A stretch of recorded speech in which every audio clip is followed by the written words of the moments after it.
은혜절기 24번째입니다.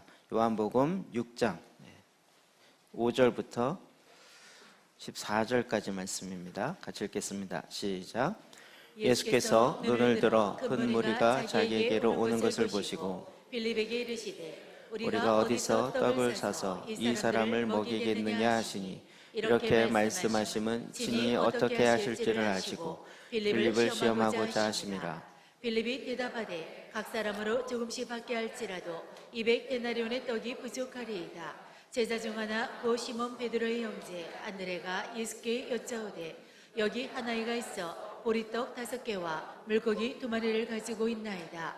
그러나 그것이 이 많은 사람에게 얼마나 되겠사옵나이까. 예수께서 이르시되 이 사람들로 앉게 하라 하시니 그곳에 잔디가 많은지라 사람들이 앉으니 수가 5,000명쯤 되더라. 예수께서 떡을 가져 축사하신 후에 앉아있는 자들에게 나눠주시고 물고기도 그렇게 그들의 원대로 주시니라. 그들이 배부른 후에 예수께서 제자들에게 이르시되 남은 조각을 거두고 버리는 것이 없게 하라 하시므로 이에 거두니 보리떡 5개로 먹고 남은 조각이 12바구니에 찼더라. 그 사람들이 예수께서 행하신 이 표적을 보고 말하되 이는 참으로 세상에 오실 그 선지자라 하더라. 아멘. 이 오병이어의 기적은 사복음서에 다 나오는 말씀이라고 전에 말씀드렸습니다. 특별히 이것은 이제 그만큼 중요한 거죠. 사복음서 전체적으로 나올 수 있도록. 그리고 우리에게 주는 강력한 메시지가 있고 또 바로 지금 이 시즌에 우리가 지금 이제 다음 주부터는 사순절이 들어갑니다. 성육신의 절기와 구원의 원이라고 이야기하는 어떻게 보면 이제 기독교의 가장 핵심이 부활, 십자가와 부활이잖아요. 그것을 위해서 준비하는 40일 동안의 기간, 이 사순절로 들어가게 되어집니다. 이 일과 관련돼서 우리가 지금 그걸 준비하고 있는, 그래서 이 성육신의 절기와 구원의 원이라고 이야기하는 요 다른 절기로 이제 전환되어지는 그 접촉 연결점에 있습니다. 이런 것들이 왜 우리에게 필요한지, 또 이것을 통해서 하나님께서 우리에게 하고자 하는 것이 무엇인지, 이것을 우리가 조금 더 깊이 아는 것이 필요합니다.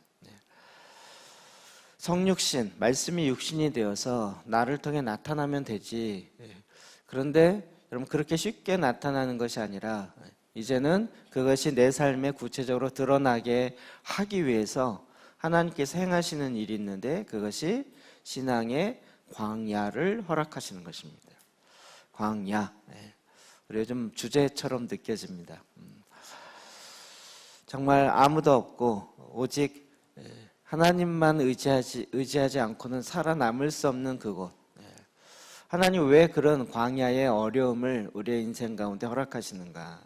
또 신앙생활 가운데 왜 광야가 있는가? 이런 것들이 우리의 이성, 머리로는 잘 이해되지 않는 부분들이 참 많이 있습니다.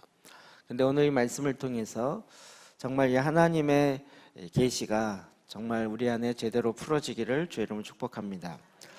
오늘 말씀을 보면 예수님께서 제자들에게 거기 모여있는 남자만 5,000명 되는 그 당시 웬만한 마을보다도 더 큰 많은 숫자가 모여있는 그 사람들을 향해서 제자들에게 너희가 가서 먹을 걸 주어라 라고 이야기합니다. 여러분 이게 도저히 불가능한 이야기예요. 그런데 예수님이 제자들에게 그렇게 하신 이유는 뭘까요? 1번 제자들을 약 올리려고, 너희들이 못한다는 것을 보여주려고. 2번 예수님이 하신 건 뭔가 이유가 있겠죠. 뭔가 새로운 중요한 가르침을 주려고. 뭘까요? 너무 유치하다. 그러겠죠. 제자들도 분명한 거예요. 도저히 내가 할 수 있는 일이 아닌데, 우리가 할 수 있는 게 아닌데 이걸 어떻게 먹이라고. 그때 이제 빌립이 7절에 이렇게 대답합니다. 읽어볼까? 시작. 빌립이 대답하되 각 사람으로 조금씩 받게 할지라도 200데나리온의 떡이 부족하리이다. 200데나리온, 하루의 품삯, 일당, 그러니까 1데나리온이라고 그랬어요. 지금 10만 원씩 치면 200데나리온은 2천만 원. 이 사람을 다 먹이려면 지금 2천만 원 정도 이상의 돈이 필요합니다. 근데 우리에게 그런 돈이 없습니다. 어찌 보면 너무 당연한 얘기고 마땅한 얘기죠. 그때 예수님께서 다시 그러나 제자들에게 마음속에 예수님 뭔가 하실 수 있다, 할 것이 있구나라는 것을 아는 거죠. 그래서 여기 한 아이가 있어 보리떡 5개와 물고기 2마리를 가지고 있나이다. 그러나 이것이 많은 사람에게 얼마나 되겠사옵나이까. 우리가 갖고 있는 것 5병 2어, 보리떡 떡 5개, 그 다음에 물고기 2마리, 조그만 물고기겠죠. 이거밖에 없습니다. 근데 이것 갖고 뭘 할 수 있겠습니까? 제자들 생각에는 자기가 갖고 있는 것이 뭔지를 정확하게 알고 있었죠. 5병2어밖에 없다는 걸 정확하게 알고 있었습니다. 그런데 이것 가지고 과연 뭘 할 수 있을지에 대한 이 계시가, 이 신비가 풀어지지 않은 거죠. 이 부분에 있어서 예수님은 이제 제자들에게 그것을 가지고 오라고 이야기하십니다. 그리고 그것을 가지고 이제 주님이 행하신 독특한 행위가 있는데 11절입니다. 시작. 예수께서 떡을 가져 축사하신 후에 앉아있는 자들에게 나눠주시고 물고기도 그렇게 그들의 원대로 주시니라. 다른 세 번역 성경에 보면 이 떡을 가지고 감사하시고 축사하다, 축복기도하다 이런 의미도 있지만 감사의 기도를 했다는 거예요. 그리고 그 떡을 어떻게 해요? 떼어서 나누어 주어라 이렇게 된 거예요. 물고기도 그렇게 하고, 지난번에 말씀드렸죠? 이번에 어디죠? 여리고에서 떡 먹으신 분 기억나시죠? 그 당시에 떡은 우리나라처럼 있지 않고 빵이죠. 이렇게 그냥 그 피자 그 밑에 그 빵을 뭐라 하죠? 도우요? 그 정도 사이즈만 그것을 그냥 이렇게 해서 반죽해서 구워요. 그걸 보통 큰 거를 갖다 이렇게 주면 찢어서 나눠주거든요. 그래서 그 보리떡, 지금 아마 좀 소녀였으니까 요즘 얘기하면 피터빵이라고 조그만 빵이 있어요. 삼리 크림빵 같은 그 정도 써야 되는 그거를 받아다가 하나님께 감사하셨어요. 이 감사함의 신비가 있고요. 또 하나는 그걸 어떻게 했어요? 찢어서 나눠주었다는 거죠. 그럼 이것이 갖고 있는 의미가 우리에게 너무나도 큽니다. 그럼 이게 우리를 신앙생활의 광야로 보내는 이유 중에 하나가 그것의 감사함과 찢어짐과 나눠짐이 갖는 의미가 무엇인지를 우리로 하여금 알게 하려는 하나님의 계획이 있다는 거죠. 이것을 어느 정도로 예수님께서는 강조하시고 제자들의 마음에 심겨주길 원하셨냐면 남은 걸 거둬라 그랬어요. 남은 걸 거둬라. 12절 볼까요? 시작. 그들이 배부른 후에 예수께서 제자들에게 이르시되 남은 조각을 거두고 버리는 것이 없게 하라 하심으로. 남은 것을 거둬라. 여러분 5병2어의 기적이에요. 정말 아이 도시락과 같은 조그만 것인데 이것을 5,000명이나 되는 사람에게 나눠줬어요. 그런데 부족함 없이 다 풍족했어요. 여러분 같으면 남은 거 거둬드리겠습니까? 무슨 말인지 이해 안 되세요? 아니 그 중에 5병이어만 놔둬라. 왜요? 다음번에 또 하면 되니까. 우리는 보통 이러지 않겠어요? 요 조그만 거 가지고 이렇게 많은 사람 먹였는데 뭘 남은 걸 걷어 그냥 각자 알아서 가져가려고 하시지. 근데 그렇게 하지 않고 제자들에게 남은 걸 다 걷어드리라고 한 거예요. 그랬더니 13절 시작. 이에 거두니 보리떡 5개로 먹고 남은 조각이 12바구니에 찼더라. 12바구니에 찼더라. 12바구니. 이게 갑자기 12개가 많이 남았다 이 의미도 있지만 지금 제자들이 몇 명이죠? 그러면 1인당 몇 바구니씩 거뒀다는 얘기예요? 그렇죠? 1인당 한 바구니씩 거둬들인 거예요. 남은 것만. 어찌 보면 모든 제자 12명의 제자들이 다 마음에 새겨진 거죠. 갖다 나눠줬고 그리고 그 남은 것을 쫙 거둬들였더니 엄청나게 풍성하게 됐어요. 이게 그냥 눈에 보여지는 객관적 사실로 끝나는 것이 아니라는 거예요. 우리 신앙의 여정에 이런 일들이 꼭 있어요. 그리고 주님은 이것을 우리에게 너무나도 중요한 신비로 우리에게 말씀해 주고 있다는 거예요. 우리로 하여금 광야로 들어가게 하시고 하나님이 허락하시는 거예요. 그리고 성령의 충만하여서 광야로 가게 하세요. 그곳에 가서 찢겨지고 나눠지는 일들을 통해서 우리로 하여금 더 풍성한 것을 주님은 주시고자 하는 하나님의 신비가 그 안에 있어요. 뿐만 아니라 그것을 통해서 어떻게 해요? 남게 하세요. 그리고 거둬들이게 하세요. 이번에 저희가 성지순례 가면서 족장의 길이라고 제단을 세웠던 7군데를 갔어요. 제일 처음에 베델이었는데 저는 이제 베델을 되게 가고 싶은 마음이 있었는데 이번에 처음 갔어요. 베델. 이름 자체가 베델, 하나님의 집이잖아요. 아, 하나님의 집, 하늘이 열린 곳, 하나님이 임하셨던 곳. 야곱이 도망가다가 돌을 베고 잤는데 하늘이 열리고 하나님의 사자가 오르락내리락하는 그 베델과 관련되어진 이 사건들이 되게 많고요. 특별히 이제 뭐 영성을 좀 이렇게 접해 보시는 분은 하늘이 열리고 하나님의 사닥다리가 오르락내리락, 사닥다리에 사자들 오르락내리락, 이게 엄청난 거기 많이 나와요. 우리가 왜 4번 기도하냐? 그 베델에서 사닥다리가 4개였다 이렇게 얘기하는 사람도 있어요. 그래서 저는 근데 이스라엘 가보면 대부분 그런 곳은 기념교회들이 있거든요. 그래서 아마도 제 생각 속에 주변에 많은 기념교회가 있겠지 그랬는데요. 완전히 광야 없어요. 그리고 그냥 진짜 커다란 돌판 같은데 이렇게 있는, 약간 의아했어요. 깜짝 놀랐죠. 광야구나. 광야, 지금 그대로 광야예요. 아마도 제가 보기에 건드리지 않은 광야. 대부분은 다 건드려서 거기를 기념하려고 막 교회 세워놓고 그런 장소가 있어요. 예수님 탄생교회 같은 경우에 보면요, 탄생했다라고 하는 그 조그만 거 있잖아요. 거기를 밑에 탄생한 지역이면 그 위에다가 금으로 두르고 구멍만 요만큼 뚫어놨어요. 그리고 그 위에다가 교회를 이렇게 짓고 그 교회를 또 보호하기 위해서 어마한 교회를 짓고 그 교회를 들어가면 조그만 문을 들어가야 되고 도대체 뭐가 뭔지 잘 이렇게, 이거 막 겹겹이 뭘 해놨어요. 그래갖고 오히려 막 머리가 혼란스러운데 이 베델을 가보니까 그냥 아무것도 없어요. 그냥 광야.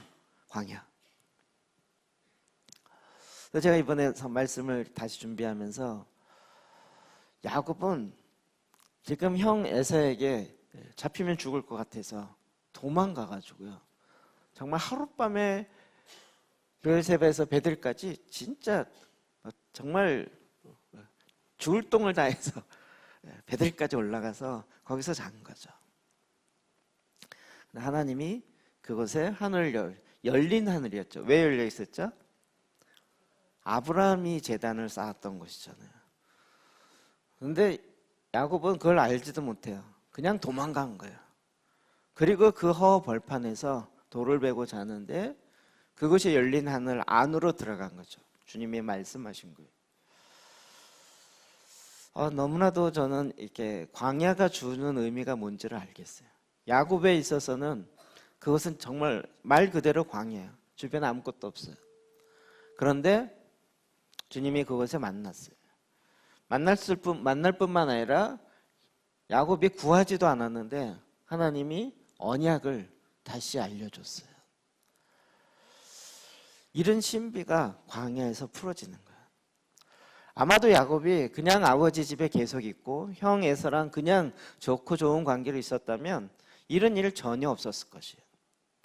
근데 그가 그의 인생에, 그의 삶의 광야와 같은 상황을 딱 이루어지더니 도망가서 그냥 돌 하나 베고 잤는데 그것이 하나님의 집이었고 그것에 놀라운 베델이라는 하나님의 일하심의 사건이 기록되게 된 거죠.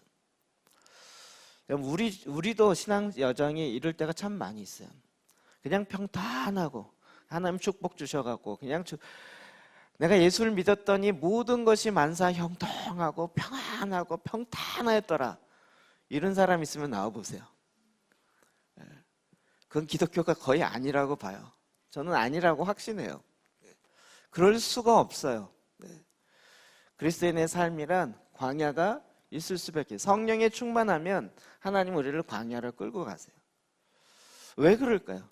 그곳에서 하나님은 더 많은 것을 남기게 하시려는 하나님의 계획이 있어요. 1인당 한 바구니씩 더 엄청나게 남게 하는 거예요. 여러분 성경에 보면 요셉 같은 경우가 그런 일이 있죠. 창세기 41장 36절 볼까요? 시작. 이와 같이 그 곡물을 이 땅에 저장하여 애굽 땅에 임할 7해 흉년에 대비하시면 땅이 이 흉년으로 말미암아 망하지 아니하리이다. 풍년이 들었을 때 어떻게 하라고요? 5분의 1씩 저장하라고요. 그럼 이건 우리에게 주는 의미가 참 많이 있어요. 지금이 바로 이럴 때요. 여러분 지금 말씀을 고난 가운데 오히려 주님을 만나고 그곳에 주는 주님의 풍성함들을 저장해 놔야 돼요. 저장해 놓는 시간이에요. 여러분 우리에게 왜 광야를 허락하세요? 이게 어려운 얘기야. 여러분의 인생 가운데 나에게 정말 의미가 있었다라고 돌이켜보는 순간은 주로 언젠가요? 네, 힘들었을 때죠. 광야였을 때요. 그때 광야였을 때 뭐가 남은 거예요?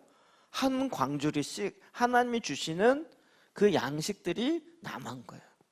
그것을 우리가 거둬들인 상태가 되어 있다는 거죠. 이런 메시지가 우리가 자꾸 어렵게 느껴지는 것은 뭐냐면 구원에 대한 개념이 우리가 그동안 너무 좁게 갖고 있었어요. 구원에 대한 개념을 조금 성경에서 얘기하는 대로 또 초대교회에서 얘기하는 대로 넓혀보면 이런 내용들이 다 들어오는 거예요. 이번에 이만 박사님이 오셔서 속사람에 대한 강의를 다시 주셨어요. 구원하시는 은혜, 디도서 2장 1절에 보면 구원을 주시는 하나님의 은혜가 있다. 이것을 뭐라 그러냐면 여러분 다른 페이지로 나눠드린 거 있죠. 여러분 이 구원에 대한 개념을 조금 더 다시 한번 정리해 볼 필요가 있어요. 그래서 우리가 보통 얘기하는 구원받았습니다. 이 얘기는 뭐냐면 생명이 내 안에 들어와서 이제 그것이 수정란, 내 안에 잉태되어진 상태를 구원받았다. 이렇게 우리가 그동안 표현했어요. 이게 전부라고 생각한 거죠. 그런데 말씀을 보니까 그 구원의 생명의 씨앗이 어디에 임해요? 내 영에 임하는 거죠. 영에. 그래서 내 배 안에서 어떻게 돼요? 10개월 동안 계속 자라가야 되는 거예요. 사람의 형상을 유지하게 되어지고 그 배 안에서 임신한 10개월 동안 그 아이가 자라는 것처럼 그 안에 계속 성장하게 된다는 거죠. 그런데 성장하다가 많은 사람들이 이 구원에 대한 총체적인 그림을 못 그리고 그냥 세상적인 개념을 가지고 난 구원받았어? 그러면 난 평탄해. 이런 개념만 갖고 있다가 조금 고난이 오고 광야가 열어지기 시작하면 난 이런 거 원하지 않았는데 그리고 말씀을 버리고 도망가기 시작해요. 그러면 어떻게 돼요? 성장이 멈추는 거죠. 인생의 광야 문제가 해결되지 않으면 고난의 문제가 해결되지 않으면 오히려 더 이게 하나님 주신 축복인데도 축복이라고 생각하지 않고 왜 나에게 이런 일이 일어나냐고 난 시험 받았다 그러면서 떠나버려요. 그러면 어떻게 돼요? 신앙이 멈춰요. 성장이 멈춰요. 그러면 그 육에 속한 사람 생명이 있긴 한데 육에 속해 있는 영적 아이와 같이 그냥 그 상태로 머물러 있게 된다는 거죠. 그러면 어떻게 돼요? 요 첫 번째 그림. 생명이 내 마음엔 있어요. 내 영 안엔 있는데 내 다른 생각하는 거, 내 의지, 감정, 내 혼에 있는 많은 부분은 여전히 어둠이 장악하고 있고 어둠이 나를 다스리고 있어요. 그래서 어둠의 생각들이 들어오고 내 감정은 깨어지고 내 의지는 묶여 있어요. 그냥 내가 하고 싶어도 되지 않는 이런 일들이 생명이 있지만 그것이 자라다가 멈췄기 때문에. 그러나 이제 소위 말하는 확장, 관통, 이게 무슨 얘기냐면 광야가 들어간다는 거예요. 이게 깨져야 되는 거예요. 근데 그냥은 안 깨져요. 세상에 있으면 세상의 것을 더 추구하다 보니까 하나님이 아예 하나님만을 바라볼 수 있는 광야로 느끼기 시작해요. 그러면 그것에서 모든 것들이 이제는 주님 아니면 바라볼 수 없는 그 상태가 되니까 그곳에서 이제 주님을 향한 부르짖음이 나오기 시작하는 거예요. 그때부터 세 번째 우리가 얘기하는 세 번째 출산, 돌파가 일어난다. 세 번째 출산이라는 것은 뭐냐면 임신했는데 이제 실제로 나오는. 여러분, 이게 이제 우리가 갖고 있는 개념과 조금 여기서부터 이제 더 넓어지는 거죠. 이제는 예수 그리스도의 형상이 나를 통해서 내 안에 나타나기 시작해요. 어디에 채워져요? 지정의, 혼에 채워진단 말이에요. 내가 그렇게 주님의 모습대로 살기 원했는데 안 됐어요. 왜요? 혼이 깨져 있었기 때문에. 지정의가 먼저 고장나 있었기 때문에. 생명은 있어요. 내가 예수 그리스도를 믿고 정말 주님의 뜻대로 살려고 했지만 안 됐던 거 뭐냐면 우리의 모든 기능들이 망가져 있었어요. 생명이 들어와서 이게 후루룩 펴지는 게 아니라 여전히 망가진 것이 다시 회복되어지는 과정이 요구되어진다는 거죠. 이제 마치 병원에 입원한 것처럼 하나하나 고치기 시작하면서 주님의 영으로 가득 차지면 바로 요 그림에서 보듯이 요런 형태가 되는 거예요. 요 전에서 이렇게 바뀌는 거예요. 이해되시나요? 이게 과정이라는 거예요. 이런 과정도 다 구원 안에 들어가 있다는 거죠. 그렇게 그리스도가 내 안에 저 많이 차기 시작할 때, 그리고 이제 내 생각 가운데도 그리스도가 차기 시작하고 내 마음, 감정 가운데서도 그리스도가 차기 시작할 때 그것을 다스리고 있던 어둠이 이제 떠나가고 예수 그리스도가 왕으로, 주인으로 다스리기 시작해요. 생명의 구세주를 영접했지만 내 혼의 지정의를 다스리게 하는 것은 긴 여정이 필요로 하는 거예요. 근데 사람이 이 죄성이 워낙 강해서 웬만해서 잘 안 하려고 그래요. 그래서 어디를 허락하시는 거예요? 광야를 허락하시는 거예요. 그곳에서 주님만이 나의 모든 것 되십니다. 이 고백이 나오게 돼요. 주님이 나의 선한 목자가 되셔서 나를 쉴 만한 물가로 인도하십니다. 원래 그런 건데 우리가 죄성으로 인해서 인정하지 않고 여전히 어둠이 나를 다스리고 있었던 옛 습관대로 살고 있었던 이것이 회복되지 않은 상태로 있는 거죠. 주님이 자꾸 광야로 우리를 몰아가시는 거예요. 그러므로 내 안에 그리스도의 형상이 존재하게 돼요. 여러분, 이것이 성육신의 신비다 이렇게 얘기한 거예요. 여러분, 이걸 말로 제가 지금 설명하지만 여러분 이거 그냥 머리로 이해하는 것을 넘어서 성경이 뭐라고 얘기하고 있는지를 그 말씀이 풀어지는 그 축복이 있길 바랍니다. 자, 그래서 우리가 갖고 있는 우리의 이 속사람이 성장하는 5가지가 있는데 첫 번째가 구원의 확신이었어요. 제가 이제 구원론을 다시 써야 된다 이 얘기를 많이 했었는데 우리가 그동안 이해하고 있었던 뭐냐면 성경의 진리를 막 설명하면 어떻게 해요? 내 마인드, 내 생각으로 그거를 그렇구나 생각에서 막 충돌이 일어나죠. 저게 맞아? 틀린 것 같은데 나는 못 믿겠네, 난 이해가 안 되네 이러면서. 근데 정말 주님의 구원을 주시는 은혜로 말미암아 그 이해가 됐어요. 이해가 됐으면 어떻게 해요? 나 이해된 지적인 동의, 이해된 걸 이걸 내가 믿습니다 이러면서 영접했고 나는 하나님의 자녀가 됐습니다라고 선포하는 거예요. 그런데 이렇게 가는 건 너무 좋은데 문제가 생기죠. 가다 보면 죄성으로 인한 내 안에 싸움이 여전히 일어나요. 그리고 그러다 보면 죄로 인해서 무너지는 거죠. 내 삶이 머리로는 내가 예수님을 영접했고 머리로는 내가 하나님의 자녀인지 알겠는데 내 삶은 전혀 자녀 같은 삶이 안 나타나요. 그러니까 어떻게 돼요? 의심하게 돼요. 내가 구원받은 건 맞을까? 내가 하나님의 자녀가 맞을까? 그때부터는 나의 기초, 구원의 확신이라는 기초가 흔들리는 거예요. 그러면 다시 우리 초급반으로 다시 가야 돼요. 구원의 확신을 다시 점검해야 되고 오늘 밤 죽어도 하늘나라 갈 자신 있으십니까? 확신, 이걸 다시 자꾸 확인해. 그러니까 이 사이클을 계속 돌아왔다는 거예요. 근데 이 사이클 계속 이것도 처음에는 뭐 몇 번 돌았지만 이제 막 돌다 보니까 맨 도는 다람쥐 쳇바퀴처럼 계속 거기만 돌고 있었던 거예요.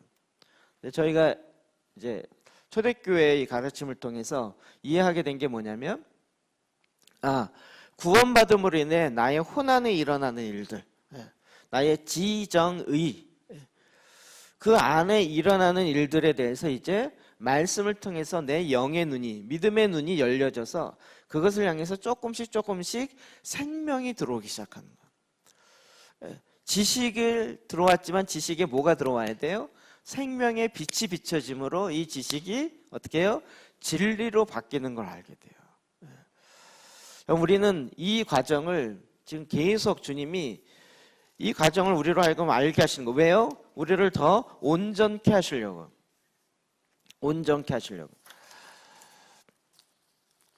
여러분이 구원의 기초를요, 이 기초 위에 놓으셔야 돼요. 이걸 왜 전체적으로 우리는 구원이라고, 제가 이제 구원의 개념을 넓히는 건 기초가 지적 동의에 있다 보니까 이 동의 문제가 내 삶의 문제로 무너지기 시작하면 전체가 흔들리는 거예요. 기초가 흔들려 버리는 거예요. 그러면 어떨 땐 되게 믿음 좋고 주님을 위해서 다 헌신하며 사는 것 같았는데 어느 날 보면 전혀 아닌 거예요. 이게 계속 반복되다 보면 아유 뭐 원래 그런 거야 라고 그냥 대충 얼버무리면서 교회 가서는 뭐 예수 잘 믿는 척, 또 세상에서는 또 세상에 잘 적응하는 척 이러면서 그냥 두 개의 삶을 아무 문제 없이 살아가고 있는 거죠. 왜냐하면 기초가, 구원에 대한 개념의 기초를 잘못 갖고 있었기 때문에 그런 거예요. 그런데 우리가 지금 계속 얘기되는 건 뭐냐면 구원에 대한 성경에서 얘기하는 그림을 보자는 거예요. 한 생명이 태어나서 자라가는 영적 아기로 비유한다는 거예요.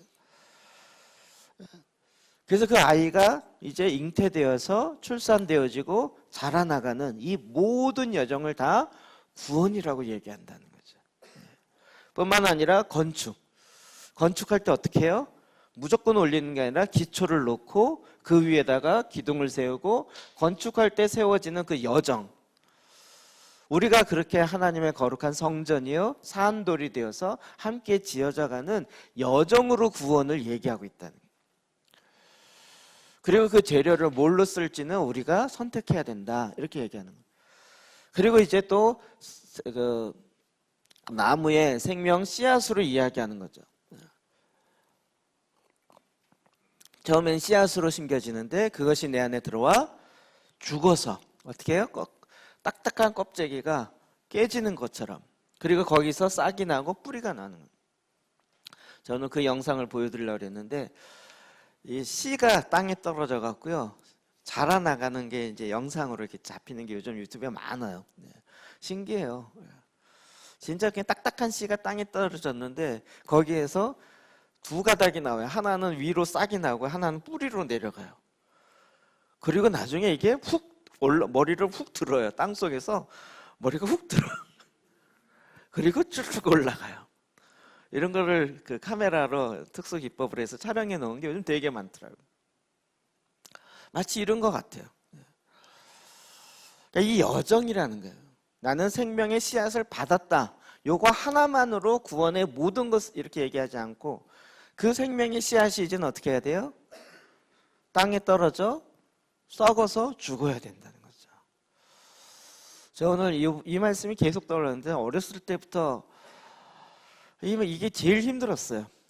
너희는 한 알의 밀알이라는 거예요. 땅에 떨어져 썩어 죽지 아니하면 많은 열매를 맺을 수 없다는 거예요. 나는 어떻게 죽어야 돼? 나는 어떻게 썩어야 돼? 도대체 썩는 건 뭐야? 썩지 않고 할 수 있는 방법은 없을까? 뭐 이런, 도대체 이게 뭐지? 이게 잘 적응이 되지 않았어요. 근데 이 구원에 대한 개념 자체를 별개로 봤기 때문에. 자, 그래서요. 우리가 타락했을 때 우리가 기본적으로 우리가 전에 계속 배웠던 거 뭐냐면 법정 용어의 개념으로 이게 사도 바울이 설명 자체를 그렇게 했어요. 법정 용어로 설명한 거예요. 너희가 죄를 범했을 때 하나님을 마음에 두기 싫어했을 때 하나님과의 관계가 단절된 거예요. 단절되어졌다는 것 자체가 이미 법의 죄인으로 끌려왔다는 거죠. 거기에 대한 형벌은 뭐예요? 죽음. 형벌이 떨어져 있다는 거예요. 아직 안 죽었어도 사형수이기 때문에 사형 언도가 내려져 있다는 거예요. 그러나 이제 우리가 예수 그리스도를 믿음으로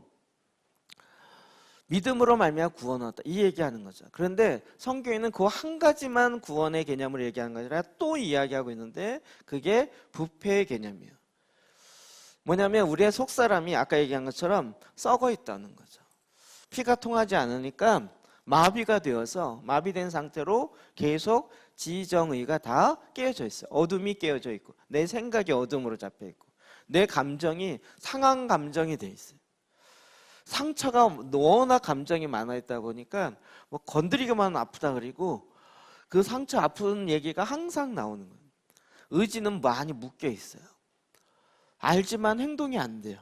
왜요? 묶여 있기 때문에. 이런 상태에 생명이 들어갔으면 그게 후루룩 회복되는 게 아니라 이제 하나씩 고치는 과정이 필요하다는 거죠. 워낙 심하니까 뭐가 필요해야 돼요? 수혈부터 해야 돼요. 뭐죠? 예수의 피부터. 피가 한 통에 가지고 피가 한 통에 다 마비돼 있어요. 죽어 있는 상태란 말이에요. 생명이 들어오면 그냥 풍선 펴지듯이 확 펴지는 것이 아니라 이제부터 하나씩 고치는 작업, 이 일이 있어져야 한다. 이거를 우리는 성화라고 이야기해요. 성화를 구원받은 이후에 일어난 과정 이렇게 보는 것이 아니라 이것 자체가 다 구원이라고 봐야 된다는 거예요. 나는 생명의 씨앗이 있어. 그러면 천국 갈 수밖에 없어. 이렇게 아주 1단계에서 머물러 있지 말고 나는 예수 그리스도의 장사한 분량이 이르기까지 자라가는, 그래서 이 생명의 씨앗으로부터 여기까지 자라가는 이 모든 걸 다 성경은 구원이라고 얘기하는 거죠. 그러니까 속사람을 두렵고 떨림으로 구원을 이루라 어디 얘기해요 지금? 아이를 키울 때 어떻게 키워요?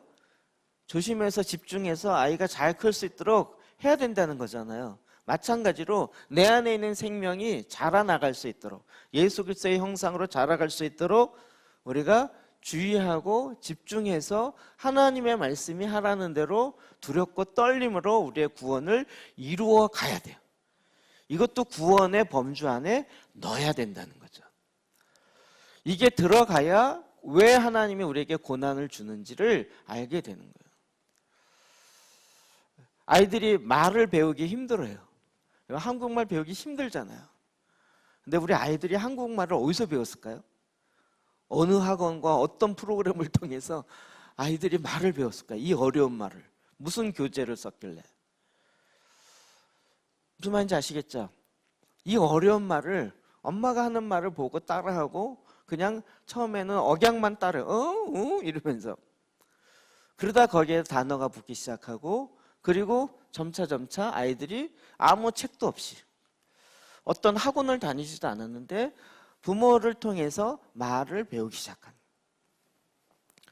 이런 것처럼 이제 생명이 내 안에 들어와서 그 생명으로 말미암아 하나씩 우리가 그리스도인의 삶을 배워가는 전달과 전수가 그래서 필수라는 거죠. 그럼 이렇게 될 때 우리는 전에 구원할 때는 이 법정 시나리오만 자꾸 들은 거예요. 예수를 믿음으로 너는 지옥에서 천국으로 옮겨졌다는, 너의 신분은 바뀌어졌다는 거예요. 저희가 엄청 많이 들었어요. 저 새로운 삶의 길, BBS, 여러 가지 베이직 바이블 스터디 이런 거 하면서 계속 이거 들었는데 마음에 감동은 안 돼. 예수를 믿으면 너의 신분이 그 어둠에서 사랑의 나라로 옮겨졌대요. 옮겨졌으면 이 안에서 뭔가 판타지처럼 확 터지든지 기쁨이 확 오든지, 그런데 옮겨졌나? 도대체 모르겠는 거야.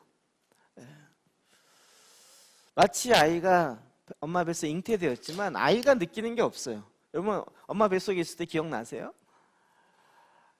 생명이 되었고 이 땅에 나타났잖아, 태어났잖아. 이 어마어마한 사건이 기억되세요? 하나도 기억 안 나요. 기억될 리가 없죠. 그것은 이제 우리 안에 그리스도의 성장하는 이 과정이 우리에게 있어야 돼요. 그것이 있기 위해서는 두 가지가 있어야 되는데, 첫 번째는 옛 본성이 죽어야 되고 새로운 본성이 다시 살아야 되는 거예요.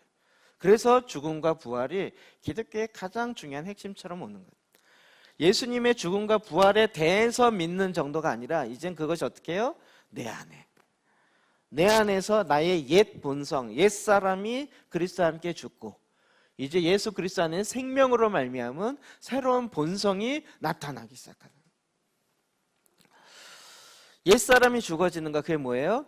옛 상처 이런 부분이 고쳐지는 것이 아니라 주님이 아예 새롭게 하셔요.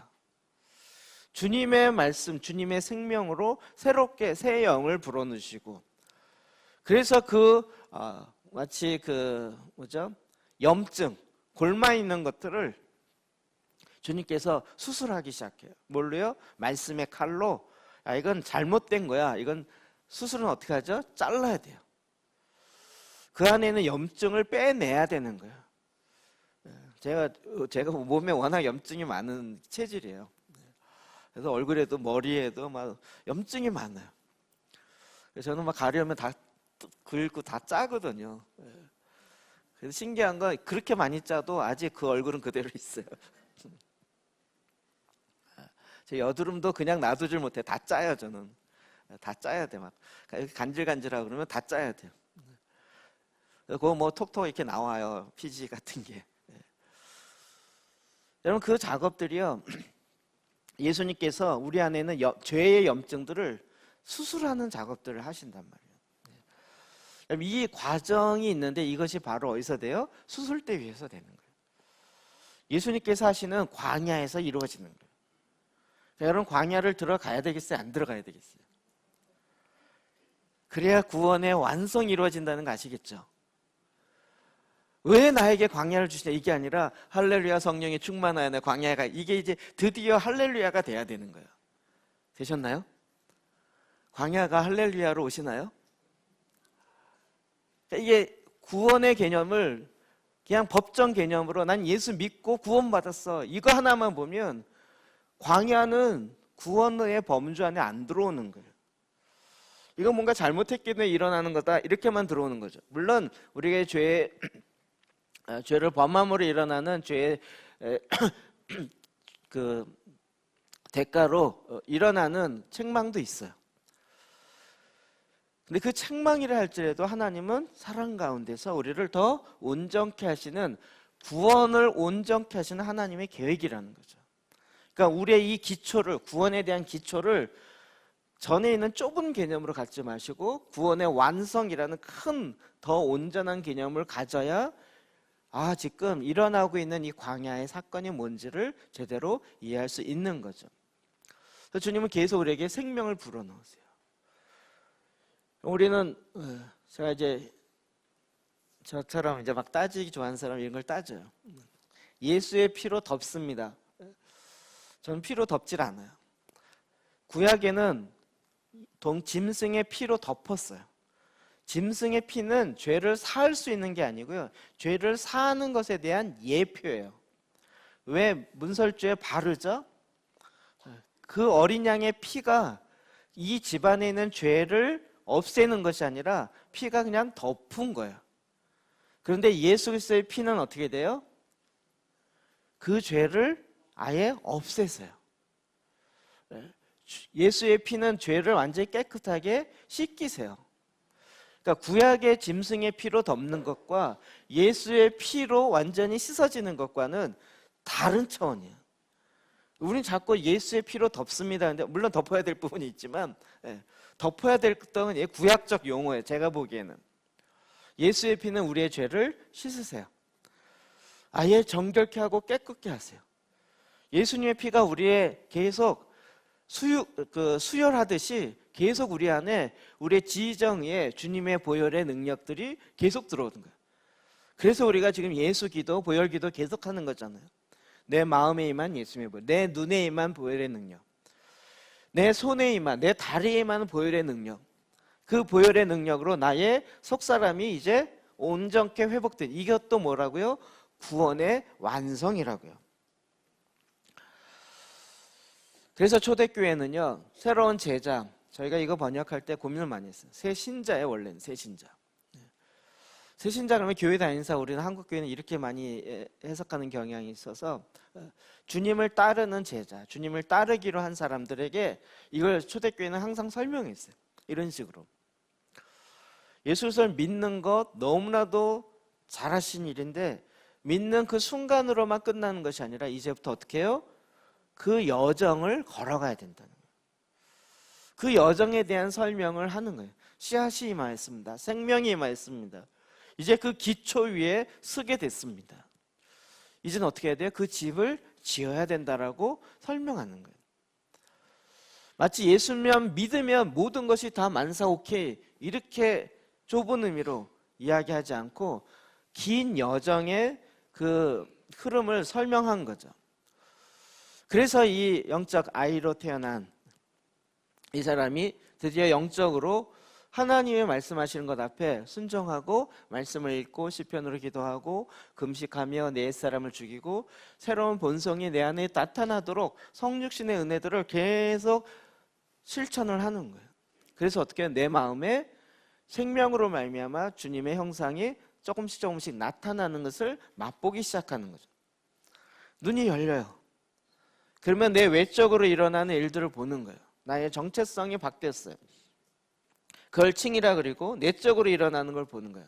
내 마음의 상처가 회복되는 거예요.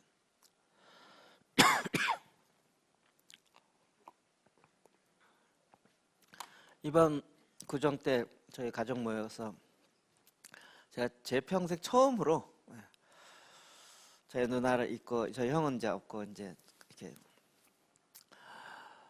제 평생 처음으로 여러분 다 아는 얘기를 저희 누나는 처음 들었어요. 제가 옛날에 연탄 갈면서 얼마나 힘들었는지 우리 집안이 어려워갖고 내가 얼마나 힘들었는지 그러니까 저희가 만나기 힘들어서 이제 강남에 어느 식당에 잡아놓고 거기서 이제 애들 같이 모였거든요.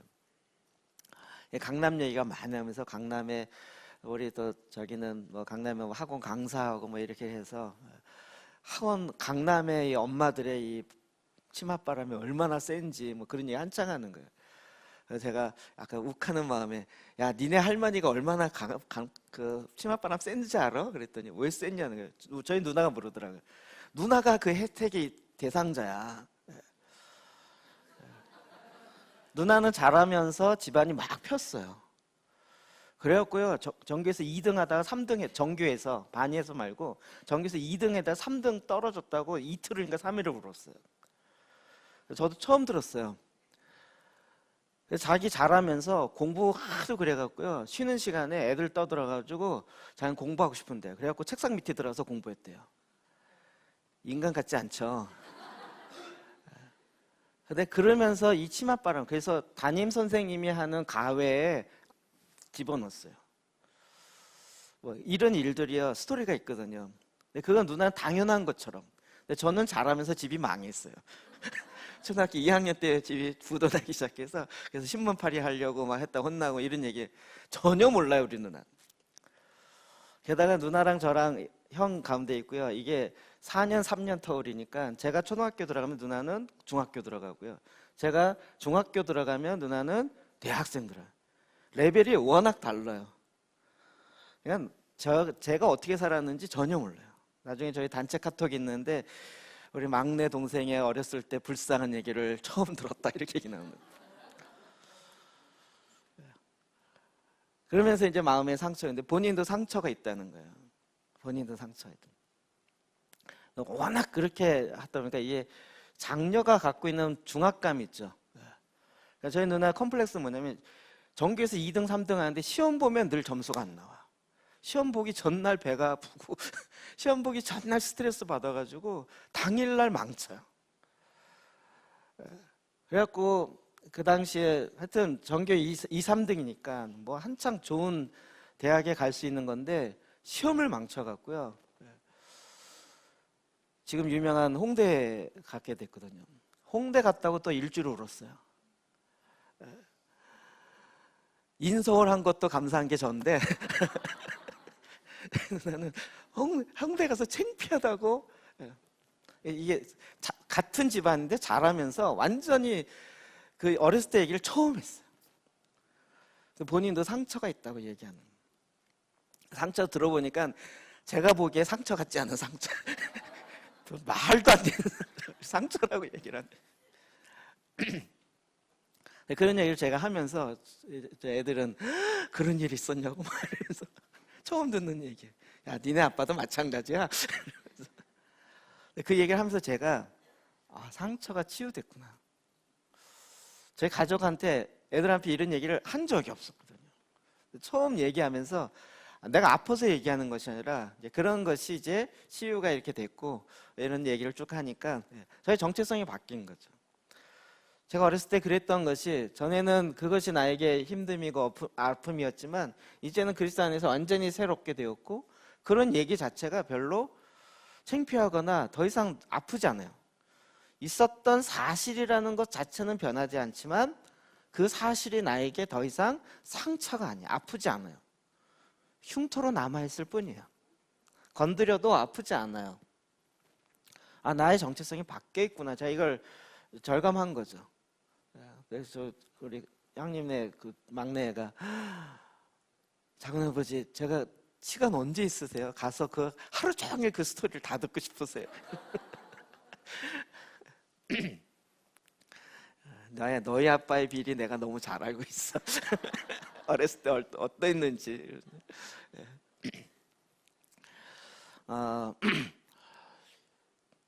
주님께서 이렇게 나의 속사람을 성화시키는 거예요.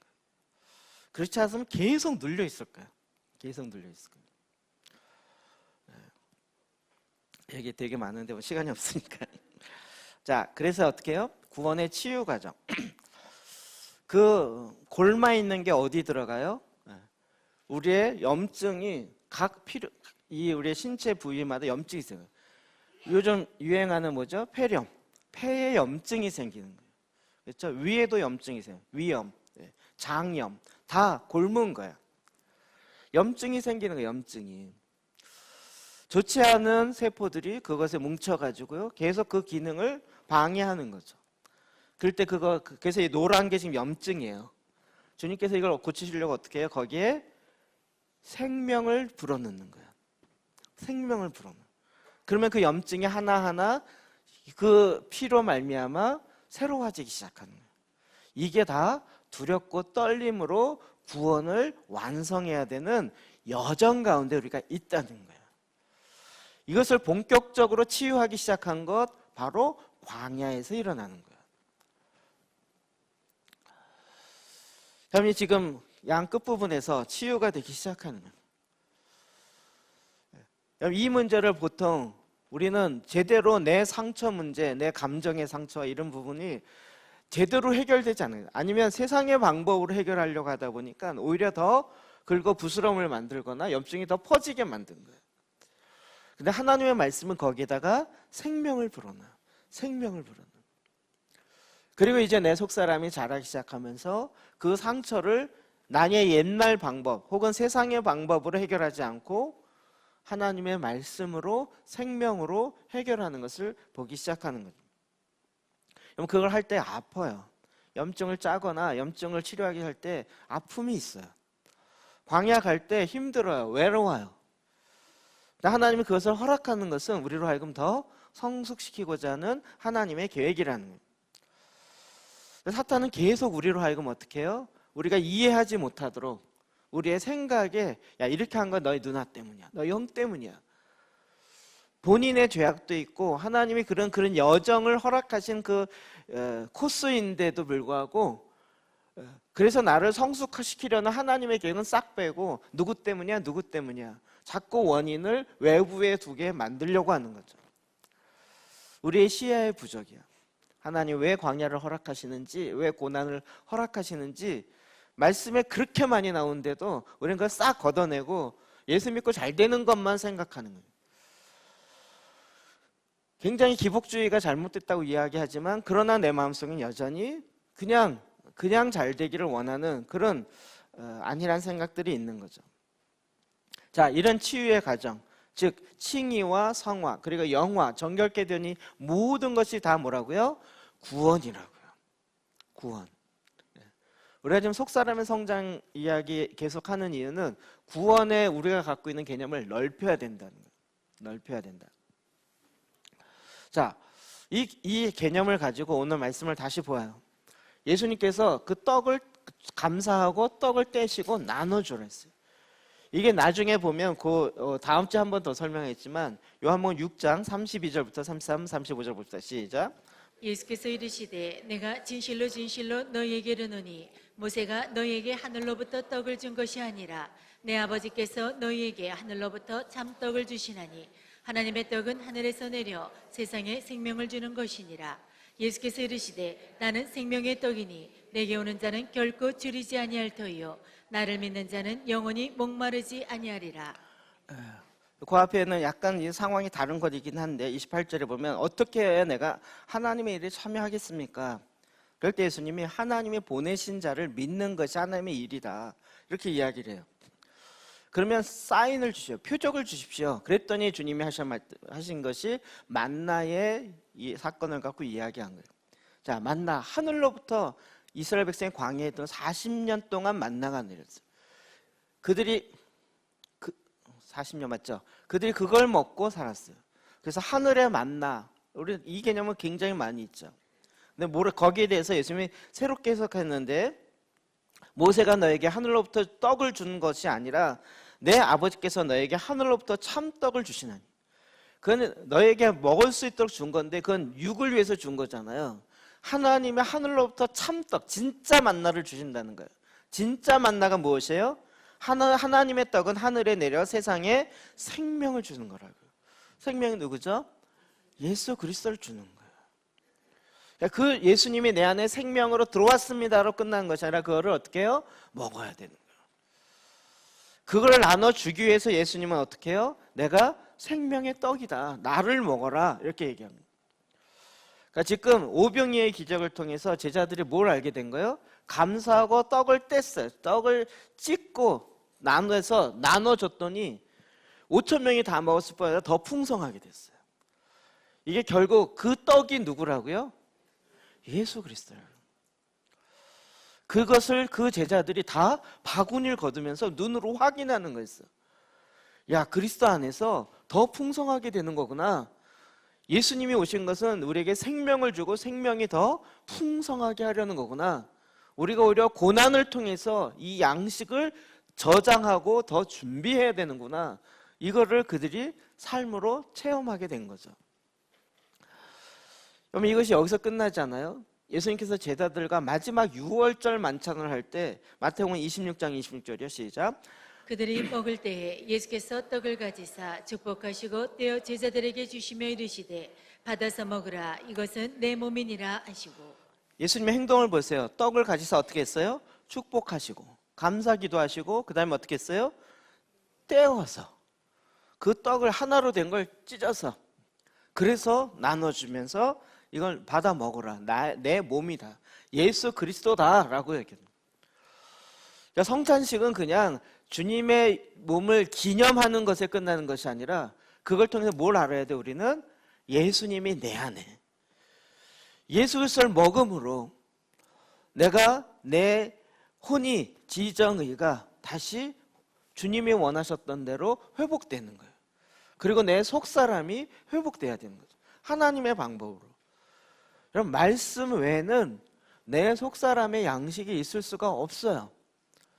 어떠한 비슷한 그 짝퉁 모조품으로 내가 고쳐지는 것이 아니라 말 그대로 생명이 들어와야 되는 거예요. 예수 그리스도의 떡을 먹어야 되는 거예요. 그거 외에는 엄마가 떡 대신 먹어. 나 입맛이 없으니까 엄마가 먹으면 내가 그러면 나을 것 같아. 이게 가능하세요? 불가능이죠.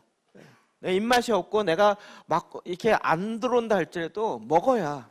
병원 있을 때 뭐라 그랬죠? 입맛 없으면 밥맛으로 먹어 막 이러면서 억지로 먹이려고 그러잖아요. 그게 들어가야 말씀이 들어가고 예수 그리스도의 피가 그 생명으로 들어가야 그 안에서 이제 조금씩 회복하는 일이 일어나는 거죠. 고린도전서 10장 16, 17절 시작. 우리가 축복하는 바 축복의 자는 그리스도의 피에 참여함이 아니며 우리가 떼는 떡은 그리스도의 몸에 참여함이 아니냐.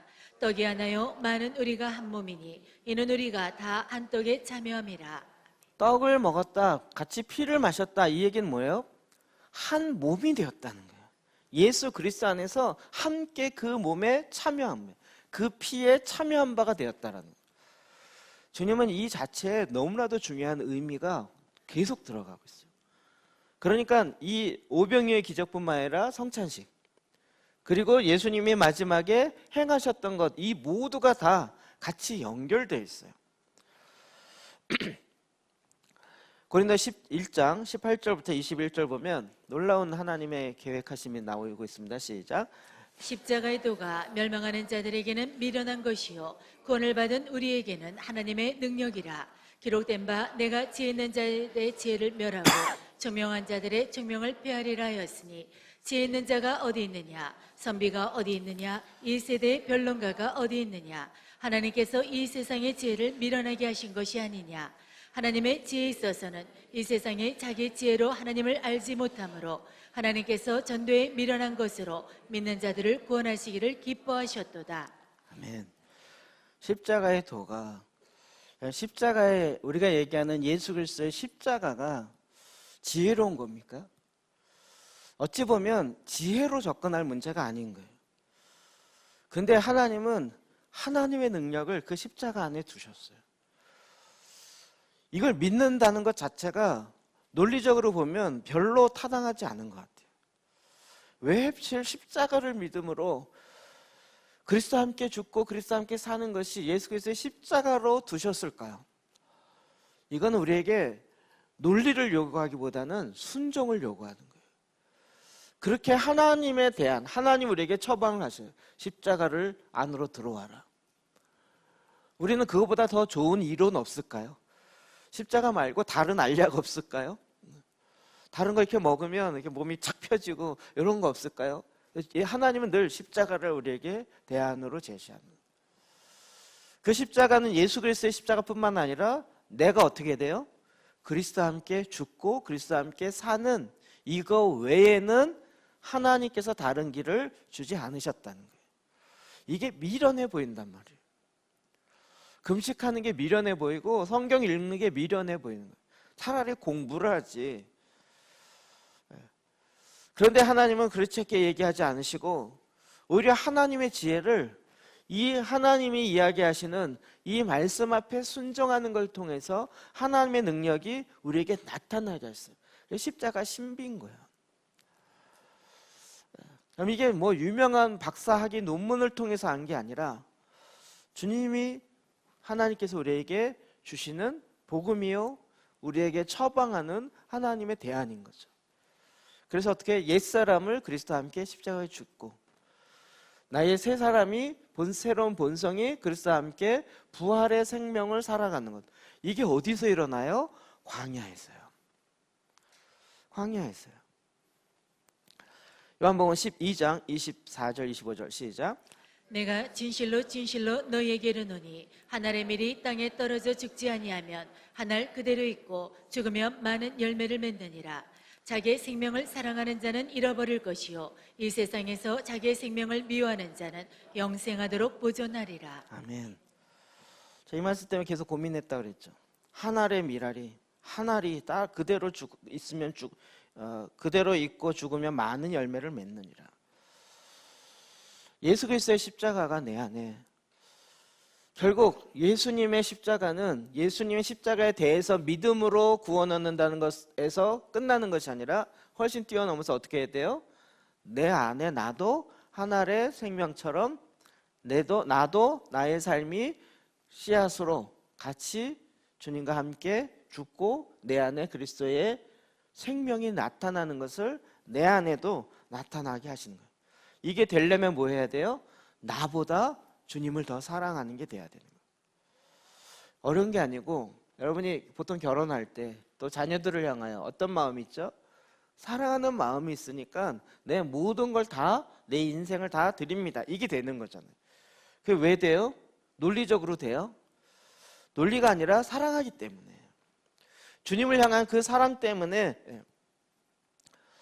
그런데 이기적인 것, 하나님보다 자기 자신을 더 사랑하게 되어질 때는 이게 안 되는 거예요. 그 방법 말고 나를 여전히 좀 괜찮게 사랑하면서도 하나님을 사랑할 수 있는, 그러니까 나를 정말 사랑할 수 있는 길은 그리스도 안에서 나의 옛사람이 죽고 나의 새 사람이 온전히 회복되어질 때 진정한 자애가 나를 사랑함이 가능해요. 그러니까 우리가 이런 부분들이 자꾸 헷갈린 거예요. 그러니까 구원의 쳇바퀴를 계속 다람쥐 쳇바퀴들이 그 자리에서 계속 도는 거죠.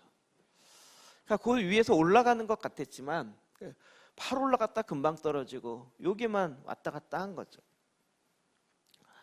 그리스도의 십자가, 이것이 이제는 그리스도의 몸에 나도 참여한 바가 되었어요. 이제는 나의 옛사람을 더 이상 기뻐하지 않아요. 옛사랑을 이기적인 사랑으로 가지 않고 그것은 그리스도와 함께 십자가 못 박혀 죽고 이제는 그리스도 안에서 발견되어지는 나의 새로운 새 본성이 더 나타나게 하는 것이 내 인생의 목적이고 내 구원의 목적이 돼요. 그러면 광야에 들어가는 게 어때요? 광야를 통해서 하나님 그걸 드러내게 하시는 거예요. 그래서 십자가, 예수 그리스도의 남은 고난을 내 몸에 채운다라는 사도 바울의 고백이 이제 드디어 우리에게 오는 거예요. 그 성숙함이 다가오는 거죠. 여러분, 이 깨어짐을 통해서 하나님의 능력이 나타나는 거예요. 고린도전서 2장 1절부터 5절까지 읽읍시다. 시작.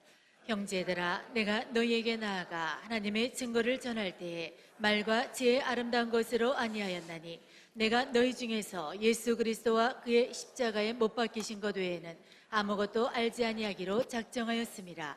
내가 너희 가운데 거할 때 약하고 두려워하고 심히 떨었노라. 내 말과 내 전도함이 설득력이 있는 지혜의 말로 하지 아니하고 다만 성령의 나타나심과 능력으로 하여 너희 믿음이 사람의 지혜에 있지 아니하고 다만 하나님의 능력에 있게 하려 하였노라. 아멘. 사도 바울의 언변과 설득력에 의해서 복음이 증거되는 것이 아니라 성령님의 나타나심을 통해서. 이건 사도 바울도 자기가 임의로 주장할 수 있는 게 아니기 때문에 두렵고 떨림으로 항상 하나님 앞에 자기의 약한 가운데서 하나님께 기도하며 성령의 나타나심이 모든 사람에 있기를 그가 기도한 거죠. 모든 사람 가운데 하나님의 능력이 나타나기를. 메시지 성경이 이렇게 돼 있어요. 여러분도 기억하시겠지만 내가 처음부터 여러분에게 가서 하나님이 행하신 놀라운 일을 전할 때 나는 번지르르한 말이나 최신 신학 철학으로 여러분을 감동시키려 하지 않았습니다. 오히려 나는 쉽고 분명하게 전하려고 노력했습니다. 처음에는 예수가 누구인지를 전했고 그 다음에 십자가에 달리신 예수가 어떠한 일을 하셨는지를 전했습니다. 나는 그 일을 어떻게 해야 하는지 자신이 없었고 내가 그 일에 적합하지 않다는 것을 절실히 느꼈습니다.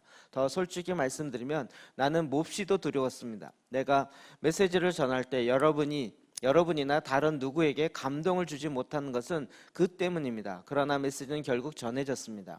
하나님의 영과 하나님의 능력이 그렇게 한 것입니다. 여러분의 믿음의 삶이 나나 다른 누구의 지적이고 감정적인 화려한 말솜씨에서 비롯된 반응이 아니라 하나님의 능력에서 비롯된 반응인 것을 분명해졌습니다. 제가 말 잘하는 걸 통해서 여러분이 하나님의 능력을 받는 것이 아니라 성령의 역사가 일어나는 거예요. 우리가 하나님의 말씀대로 세상에서 보기엔 미련한 것 같은데 그 말씀이 그렇다 그러면 그 말씀 앞에 순종해서 온전히 반응하다 보니까 그래서 광야에도 들어가고 고난 가운데서도 주님의 뜻이 있는 줄 알고 그 고난 가운데 내 안에 일하시는 하나님의 일하심에 우리의 생각, 우리의 마음을 넓히기 시작하니까 거기에는 엄청난 하나님의 가르침과 창고가 있는 거예요. 광야가. 거기에 하나님의 능력이 나타난 거죠. 저 이번에 주제가 광야를 하도 많이 얘기해서 그런지 예루살렘에 딱 보여지는 그 전망하는 그 있죠. 파노라마라고 무덤 많은 쪽에 딱 서서 봤는데 눈에 보이는 것보다 아 그래 예루살렘 성전이 서 있는 곳이 원래 어디였죠? 아브라함이 모리아산이었죠. 다윗 시대에는 성전이 없었어요. 다윗 이후에 솔로몬에 있었죠. 다윗 시대에 거길 뭐라고 불렀어요? 오르난의 타작마당. 무슨 얘기예요? 공터였어요. 광야였다고요. 지금은 거기에 성벽이 있고 막 뭐 휘황찬란하지만 다윗 시대에는 거기가 오르난의 타작마당이었어요. 광야였어요. 제단이 세워졌던 거 다 보니까 결국은 다 광야예요.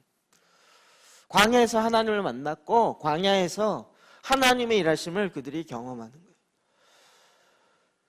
그 광야 가운데 하나님을 바라보고 하나님의 일하심 계획, 여러분 야곱이 도망가다가 무슨 하나님의 은총을 구했겠어요? 하나님의 무슨 계시와 하나님의 경륜을 알았겠어요?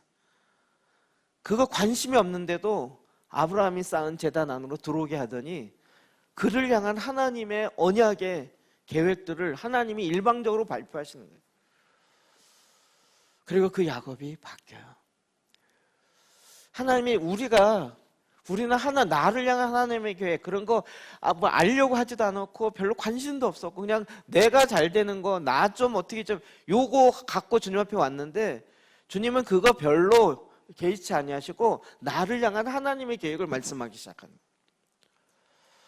엄청난 하나님의 계획을 말씀하시는 거예요.